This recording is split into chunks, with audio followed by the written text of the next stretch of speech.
And there would be much more activism in the UK on fats if the nutrition parts, the nutrition element of the Food Standard Agency hadn't been taken out of it by our current government and basically made to disappear inside the Department of Health under the control of another minister. So the independence, so while we can say that the pressures for legislation are growing, in fact, the intervention framework for doing something has been lessening in Britain, but it has been gaining ground in other countries. So, but in other parts of the world, what's the situation in terms of the types of legislation that people have considered and why? Well, we take the example of Denmark, where they introduced legislation really to get rid of trans fats in all foods. This is some years ago now. The reason is that here is a particular new form of fat, didn't exist for practical purposes before the 1970s, which is hydrogenated, that is to say a liquid fat is made into a hard fat, and it's used in cakes, pastries and so on as a way of giving it substance. Now, here's a particular fat which has absolutely no nutritional merit whatsoever. And has, all the evidence suggests, that it's really deleterious to human health. What is the purpose of this fat? It's not for taste, it's not for human health. Why is it being sold? It's being sold to extend shelf life and manufacturer's convenience. That is it.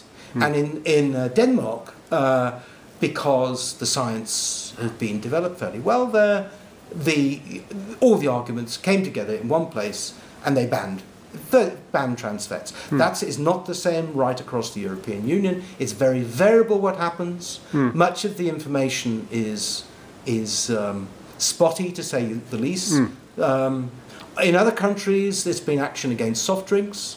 In Eastern Europe, not at all. The food legislation is very low. So what would be the next trans fats, do you think? Well, it is saturated fats as such, really. Yeah. There'll be much more evidence coming out on the impact of saturated fats, and I think manufacturers which move away from implanting high levels of fat, because fat is cheap. You have the people who are... It's a substitute for more expensive ingredients. It's a substitute, absolutely. It's a substitute for more expensive ingredients, and it's cheap because it's a residue of other processes in farming and in food processing. For example, people prefer to have lower fat milks now, so all of the creams and so on which are available are actually much cheaper than they used to be because they're generally unwanted by the health. So they have to go into something. They have to go into something, and that's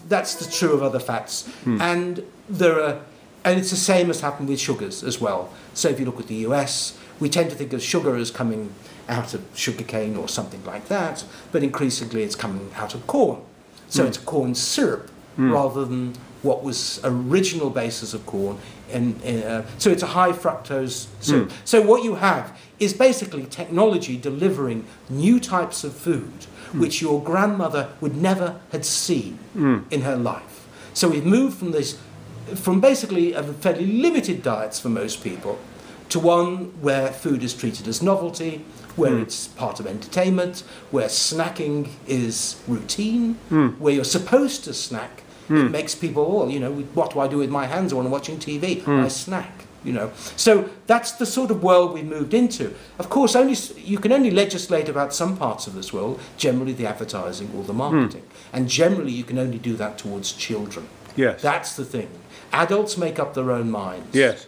But of course, if all the adults of a particular society say, this is important to us, we need restraints, inasmuch as like we're in Sweden, and people say we cannot handle alcohol in society, in our society, we need more restraints.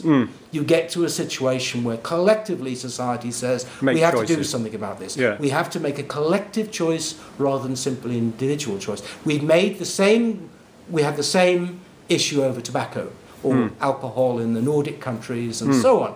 And we may do this over food. In fact, in California, one of the world's oldest think tanks, called the RAND Corporation in Santa Monica, has been recommending the licensing of food outlets. They see that the obesity problem is so severe, we should treat food in the same way as we treat alcohol, right? That is to say, while it has its positive, not much with alcohol, I'm afraid, apart from sociality and something like a third of a glass of red wine a day making you so good. but of course, we need restrictions. Too much fun, so to speak. Well, it's not always fun. You have a harvest of devastation that goes with it, just like with food or alcohol or cigarettes or illicit drugs, and you have problems. So how do we coordinate? The issue is not so much legislation, it is what does society want, what we can collectively agree on. What constraints do we want to place on ourselves? Indeed, what are the habits? What are the surroundings of our habits do we want to achieve? In fact, you can do remarkably little merely by some environmental measures. Not something about controls over behaviour, but where you can eat, for example, like where you can smoke, you know. So children are given healthier school meals rather than just turkey Twizzlers. So there are things that you can do which are not just, if you like, regulatory power, and more to do with the texture of everyday society.